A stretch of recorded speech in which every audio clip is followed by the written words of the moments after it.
Hello and welcome to this week's episode of the DWZ. That's right, the Dynasty Warzone's very own rookie rundown. As always, I am your host, Dallas. You can find me on all the socials at Salad Galore. That is Dallas spelled backwards with the double L Galore. And it is great to be here with you all people on the second edition of the Prospect Landing Spot / Team Fits Part 2. If you are not privy to last week's episode, I encourage you to jump back and listen to it. I covered the quarterbacks, the tight ends, and the running back prospect fits following the free agency frenzy of the last couple of weeks and leading up to the NFL draft. I broke down a total of 25 team and player fits across those three positions where I felt the team was either still lacking or would be actively attempting to fill said need throughout the draft, whether or not that is a high-end guy, a low-end guy, or a middle-round guy.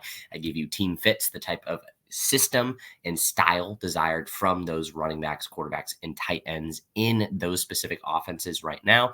And then I left this beefy episode exclusively for the wide receiver position because in total I have 22 wide receiver names here to go over with individual team fits.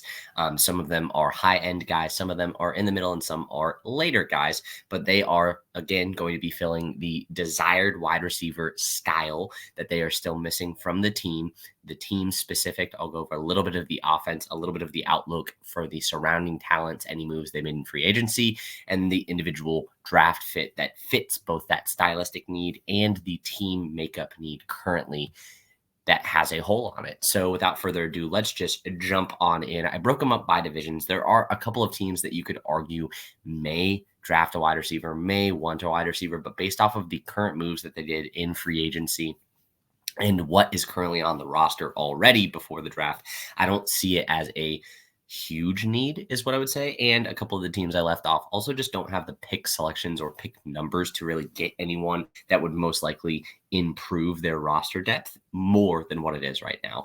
One such team is Buffalo. Ever since bringing in Curtis Samuel, I didn't really have a team fit. There's one of the players that I shifted around after that.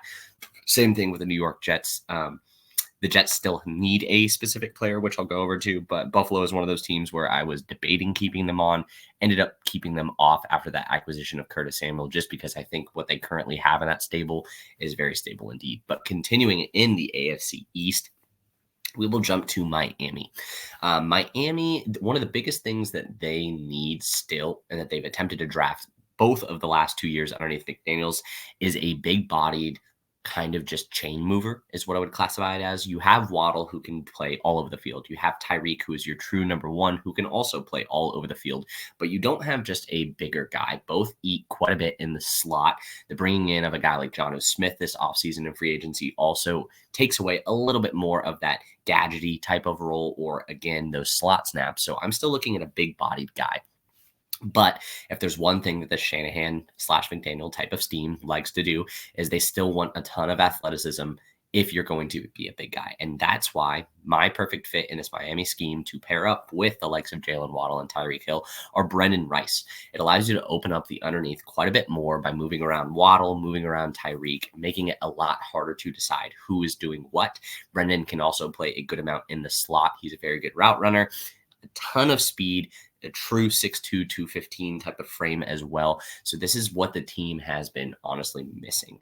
Brendan Rice reminds me a little bit of like an Allen Robinson mold, which would be a very good fit for this team. Very sure-handed as well. I think he'd be a great complement in general, just as a number 3 wide receiver on pretty much any team. But Miami is screaming for this type of mold and this type of player. That's why I think the team fit just makes a little bit too much sense.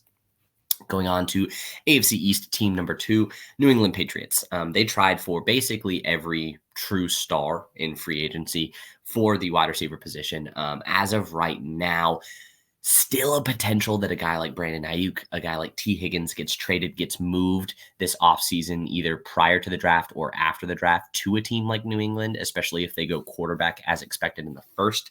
But I think this is the prime landing spot for a true number 1 wide receiver in the draft via that very early second round pick. I believe that would make it the 34th overall pick or 35th, something like that. New England would use that pick to basically pair and do what I find to be the most logical pairing move. If you're going to take a high-end quarterback and you're wanting a cost-effective wide receiver during that time, you will hopefully have a veteran on your team, but you will pair that first-year partnership up with a wide receiver so that they can grow together. The type of wide receiver I think that New England needs is a bigger framed guy, but a guy that can play a true number one on the outside. A.D. Mitchell makes a lot of sense for New England.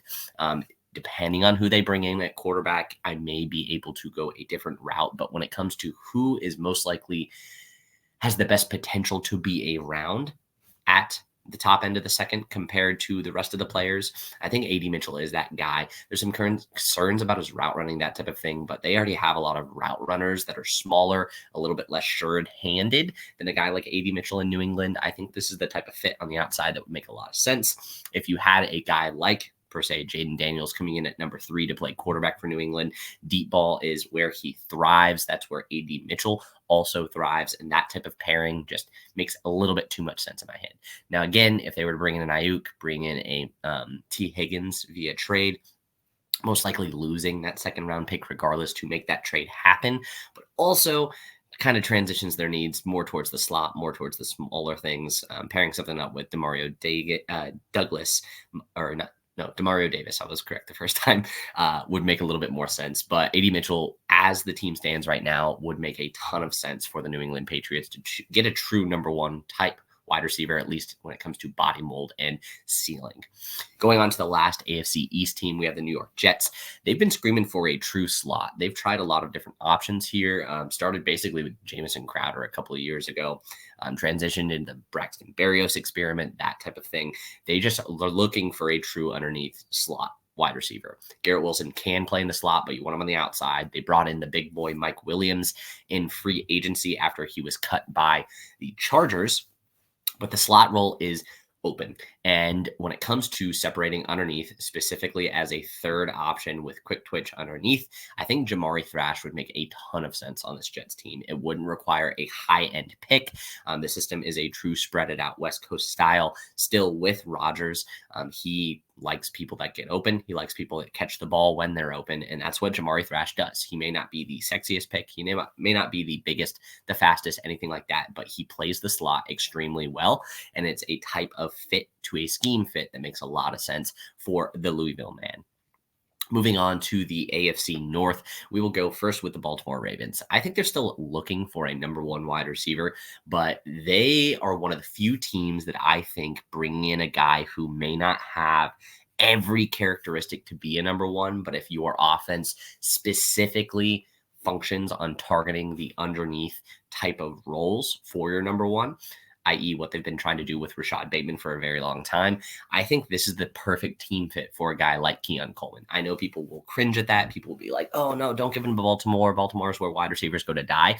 Well, having two true underneath movers in Zay Flowers from last year and Keon Coleman, who's a bigger version, good at separating underneath, just lacks that long explosiveness nature on the outside, allows Zay to use a little bit more of that deep speed type of moves, a lot of functionality in this offense, in the Greg Roman offense, who I trust to get the best out of the wide receivers that you have basically in Baltimore. Lamar is looking for a future target underneath is what I would say, because Mark Andrews is not long in the tooth for this world. Most likely he's getting close to 30.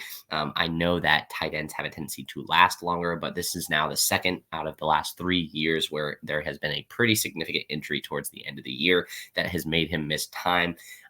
You need a kind of a replacement underneath at some point, or at least just give other options to ease the workload so that it's not all on his shoulders as it has been the last couple of years.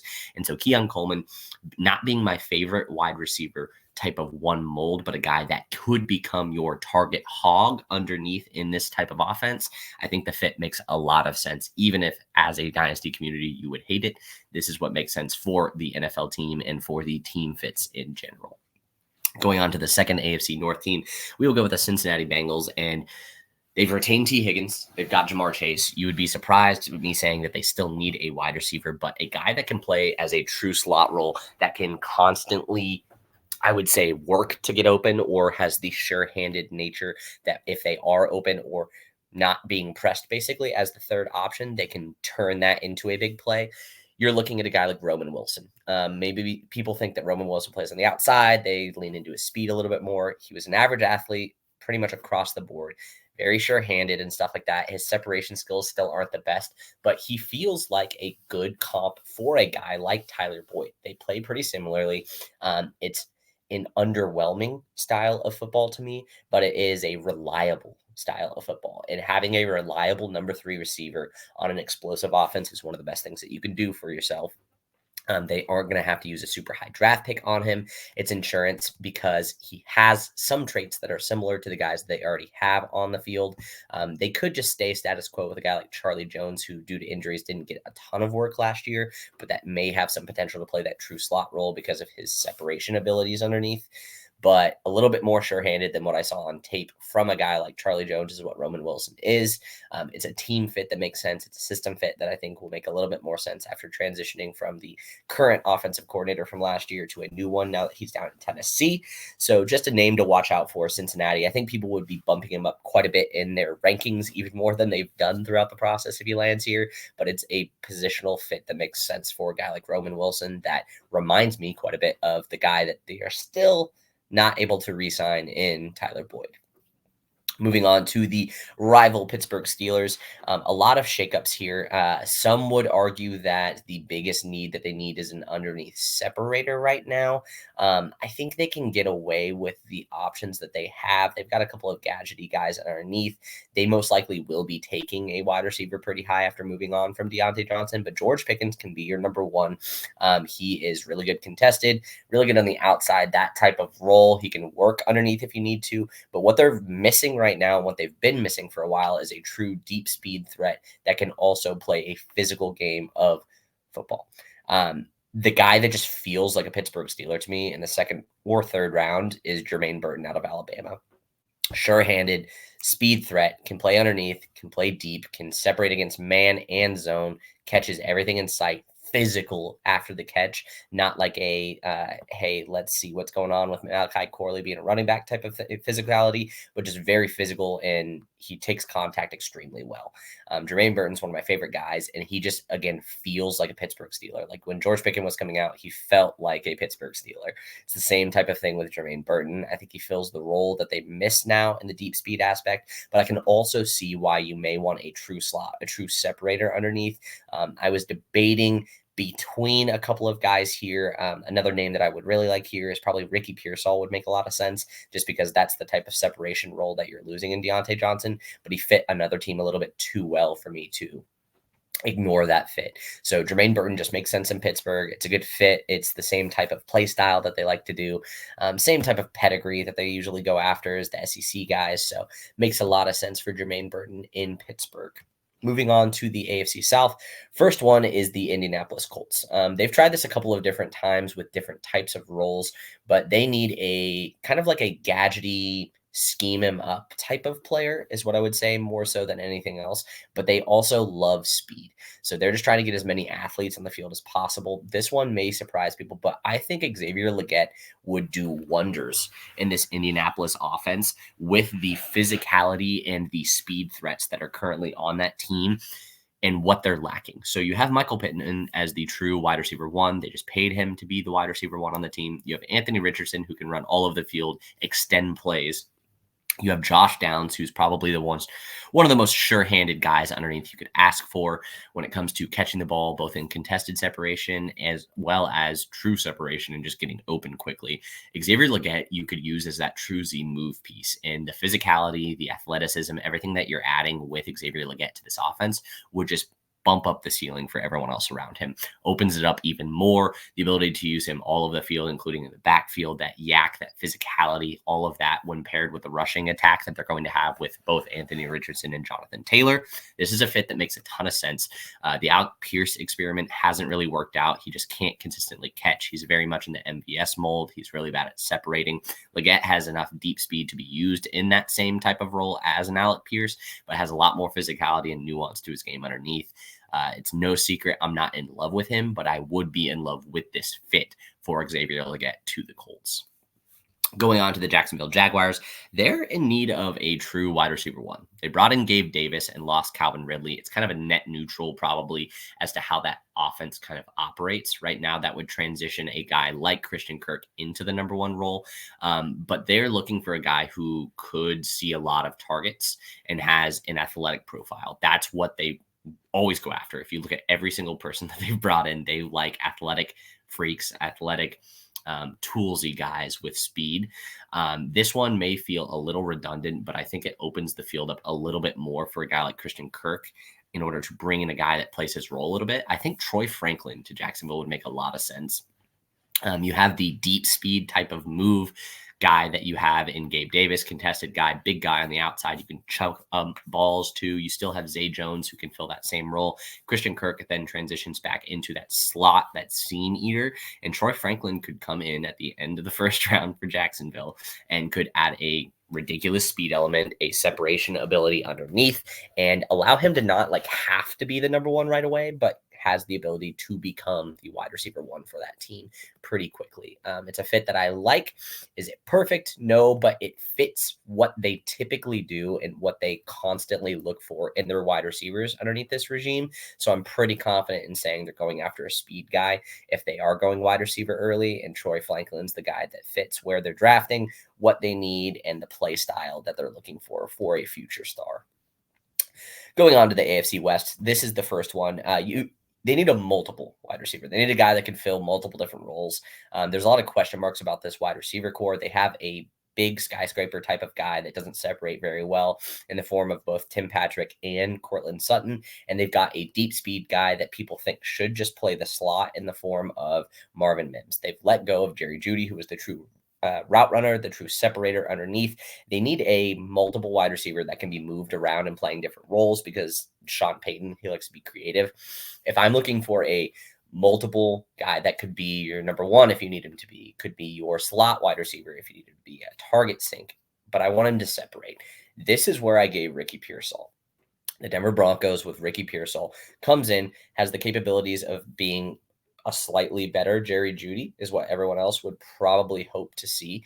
It fills immediate need from Jerry Jeudy's exodus, allows Marvin Mims to stay in the slot. You can keep Ricky Slicky on the outside to play with at times Tim Patrick, at times with Courtland Sutton, and gives you just kind of a security blanket and a reset as a target hog is what you're looking for.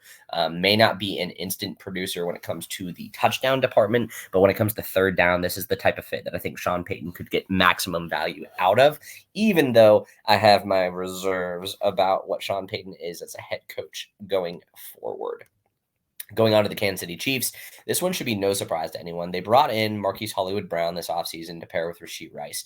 Still a lot of gadgety, smaller guys catching the ball, but they really need a slot wide receiver. They need a guy that they can go to every time on third down outside of Kelsey when Kelsey's being double-teamed, because Kelsey is always double-teamed now. Ladd McConkey to the Kansas City Chiefs makes a ton of sense. Would it be a fantasy dynamo type of situation? No. But could he repeat exactly what Juju Smith-Schuster did for the Chiefs 2 years ago with basically 1,000 yards, 90 receptions, 10 yards a carry, very, very sound catches with a little bit more of a speed profile even than what Juju was giving you? Yes, that's what I think Ladd McConkey can do. I'm not in love with him. I do like his separation, but compared to some of the other separators that I've seen over the last couple of years, it's nothing unique. It's just good. It's very solid, and so he deserves his due. I always like to give kind of the mind frame on players and where I'm at with them.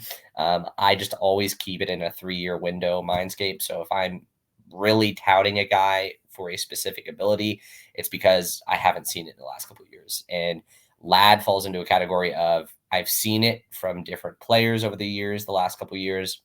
He has a little bit better athleticism than some of them, a little bit bigger question mark, specifically in the production profile and how he was actually used, even though he is a good separator. So some question marks, some good stuff. But in Kansas City, I think it would be the type of slot role and the type of target funneling, specifically on third down, and sure-handedness that this team is looking for. It could be fun. Would probably bump his stock up too much to where I would want to draft him in that spot, just because I don't think you're going to get the fantasy returns from this. But from a team standpoint, it makes a lot of sense for the Chiefs to do this. Moving on to the Los Angeles Chargers, lacking a wide receiver one in all capacity.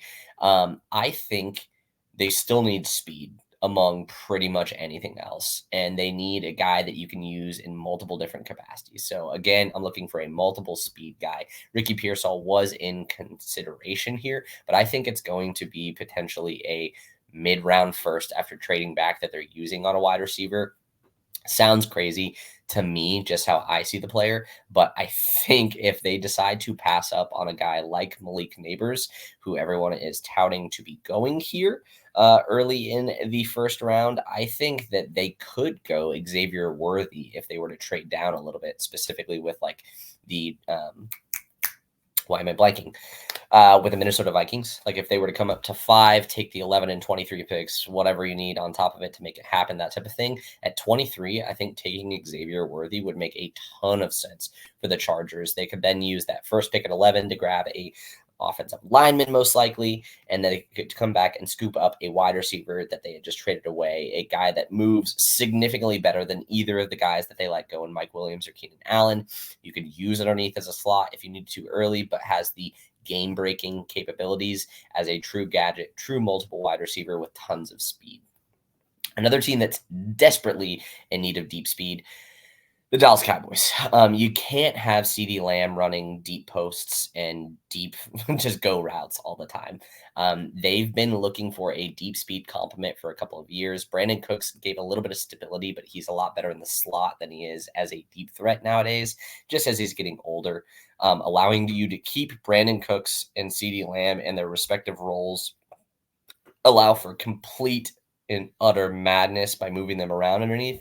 If they brought in a true burner like Devontae Walker on the outside, it hopefully gives you a healthier version of a guy like Michael Gallup with almost an identical skill set to Michael Gallup.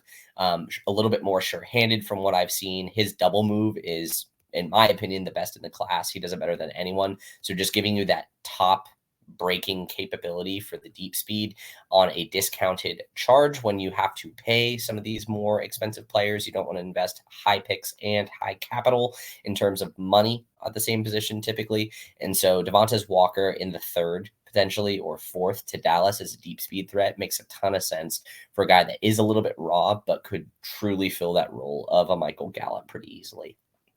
Going on to the first big name guy with the Giants, there's pretty much no way they do not take a wide receiver is what I would say this year. They may be done with Daniel Jones, but they have to write out the contract this year. If they don't, it's a lost year. I don't anticipate them drafting a quarterback this year. If they do, it won't be at that number 6 pick, but I will say that they would be the first team I would think that would take Malik Neighbors at number 6, just how this kind of breakdown works with the quarterbacks.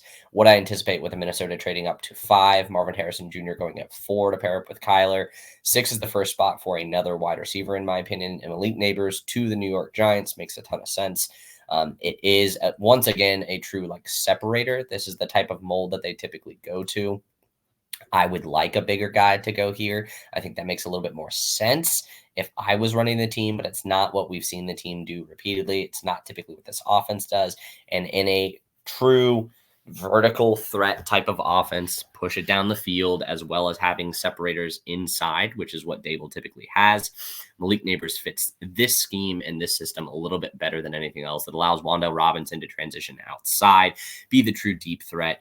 If you can retain Darren Waller, the middle of the field would be pretty nasty with a guy like Malik Neighbors and Darren Waller underneath. Even Mr. Daniel Bellinger would be pretty fun. A lot of slot options here and a lot of just versatility. Malik Neighbors, who is a true wide receiver 1, and a team that needs one desperately. After letting Odell go, they really just have not been able to fill that role. Going on to the Philadelphia Eagles, still need a slot. They've needed a slot for a while now. A lot of gap fills, hoping that Quez Watkins can fill a role, hoping that the likes of, some cast-offs from other teams over the years can fill that slot role. It just doesn't work. You know what would work? Jalen Polk out of Washington. Big, physical, enough speed, average athlete, but he plays with a my ball mentality. His yak is really good. It's a lot better than the other 2 wide receivers coming out in O'Dunes and in McMillan coming out. I think he's the best with the ball in his hands. He gets that running back mindset, and he's got just he knows how to play football, is what I would say, which is not the case for quite a few of the guys that they've tried to piecework in that slot role. Gives you a little bit more versatility underneath. Having him there allows Devonta Smith to truly eat on the outside with A.J. Brown still being the target hog. If you can keep a guy like Dallas Goedert healthy, which I'm not positive you can, this would be even scarier offense than what they currently have and what they've been rocking.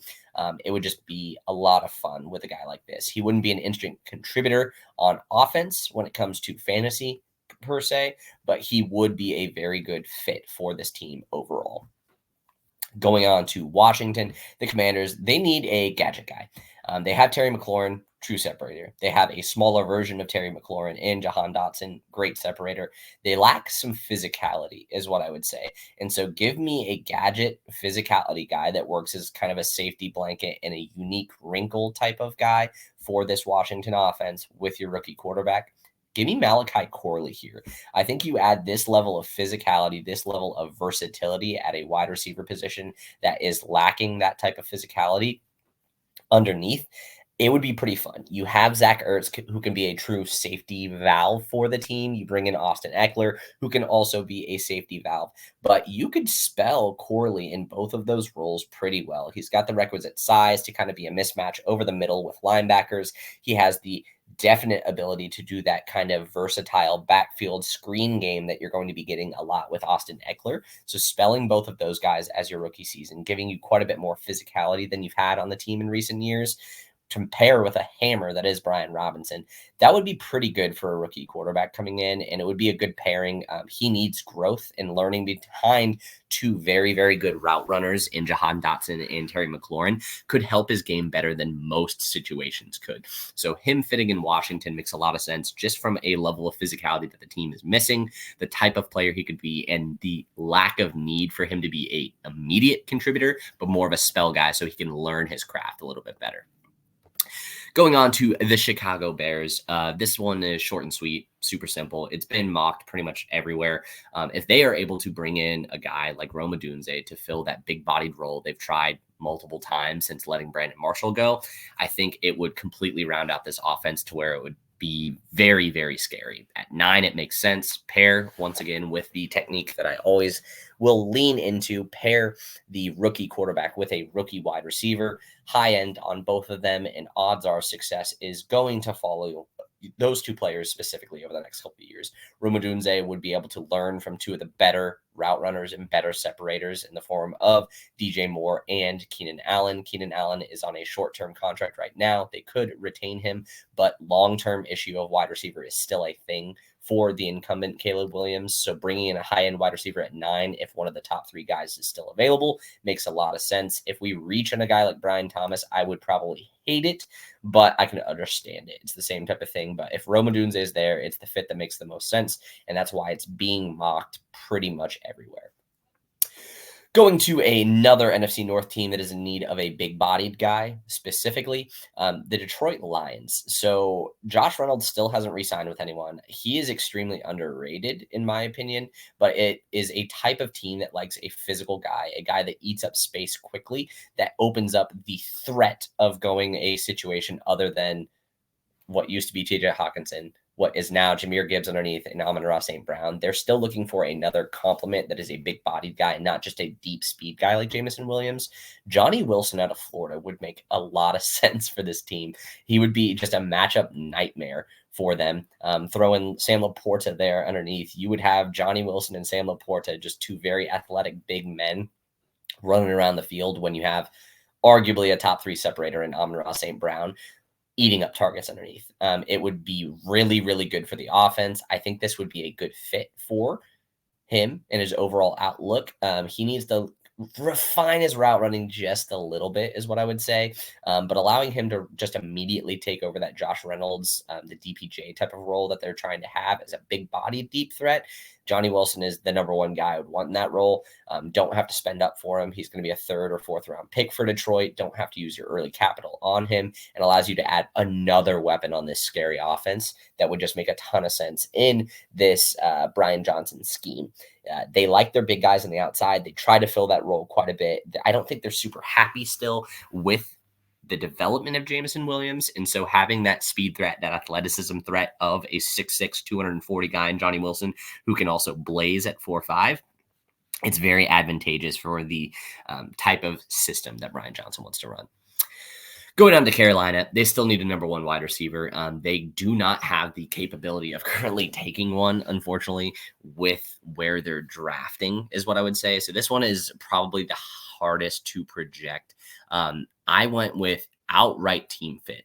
If for some reason the athleticism does not bump him up violently as anticipated in this year, I would like Xavier Worthy here. I think that would be a smart fit.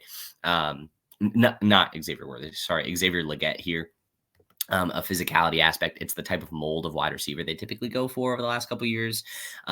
Granted, new GM here, new system, it could all be different. But the team that fits the most sense from what he can offer you to open up kind of the underneath guys a little bit more is Brian Thomas. Get a true deep threat, a much better Terrace Marshall, big-bodied, true speed guy.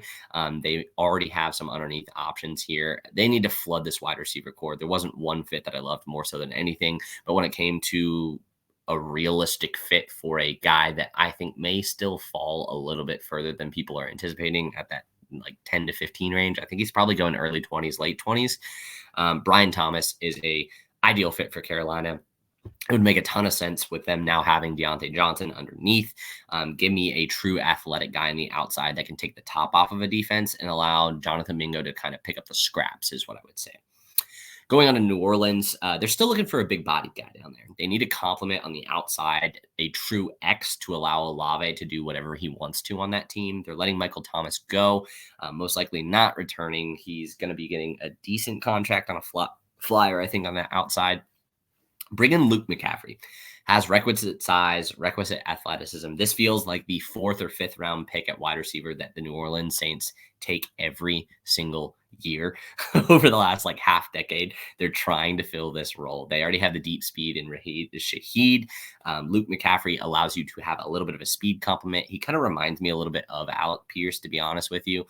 Bigger bodied guy. He has okay hands, but has concentration drops. Doesn't wow me across the board, but because of his athleticism and kind of name pedigree, I think he'll go a little bit higher than I anticipate. New Orleans in the third, big-bodied guy, fill the role with Luke McCaffrey. Already touched on this a little bit, but the Arizona Cardinals need a number one wide receiver. They just lost Hollywood Brown. They have no one of name whatsoever down there. Give him Marvin Harrison Jr. at 4. Pair him up with Kyler. Let him eat for the next decade. Makes way too much sense. Short, simple, sweet. And then the last team of the list is one of my favorite players and one of my favorite fits. Another team that needs a multiple wide receiver. You are getting a Tyler Lockett in Seattle that is a little bit long in the tooth. He still separates extremely well. They still like to use him deep. You have DK Metcalf on the outside, who is a true burner, just absolutely eats up space up and down. They did lose quite a bit of their slot production from their tight ends. They did retain Noah Fant, but that offense doesn't really run through Noah Fant. Getting a true third receiver to open up the game even more would help Geno Smith significantly more, would help Sam Howell if he ends up taking the reins here significantly more than what they have right now, because once you realize how to defend the two wide receivers, as long as your run stuffing is a little bit okay, just league average, you can stop the Seattle Seahawks offense. If you have a big enough corner to go one-on-one with DK, yeah, you're going to lose 50% of the battles, but you'll take that with a guy like DK.